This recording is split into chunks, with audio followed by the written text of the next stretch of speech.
मैं धर्म की रक्षा हेतु आता हूँ। इस बालक को गोकुल पहुँचा दो।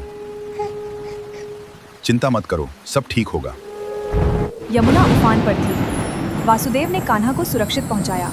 शेषनाग ने की रक्षा, हर मुश्किल को पार किया। बचपन में राक्षस पूतना बाल कृष्ण को मारने आई थी, परंतु प्रभु ने उसका ही उद्धार कर दिया। हे भगवान, ये क्या चमत्कार है। तुम्हारे मुंह में तो सारा ब्रह्मांड समाया है। तभी तृणावर्त बवंडर बनकर आया और कन्हैया को आकाश में ले गया, लेकिन प्रभु ने उसका अंत कर दिया। श्री कृष्ण अपने भक्तों के साथ वृंदावन की ओर बढ़ रहे हैं। इस पावन धरती की हर एक चीज उनका स्वागत कर रही है।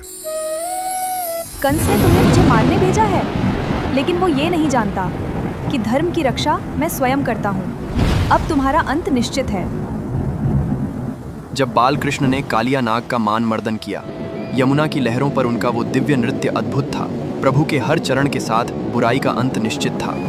हे प्रभु, आपकी लीला अपरंपार है। आपको पाकर मैं धन्य हुआ। आपकी भक्ति से मैं प्रसन्न हूँ। संसार के कल्याण के लिए अपना कर्तव्य निभाते रहें, सदैव सुखी रहें। जब कंस ने दैत्य अघासुर को भेजा, तब बाल कृष्ण ने उसका सामना किया और उसका अंत कर दिया। प्रिय भक्तों, इस भीषण वर्षा से डरो मत। गोवर्धन तुम्हारी रक्षा ही रक्षा करेगा।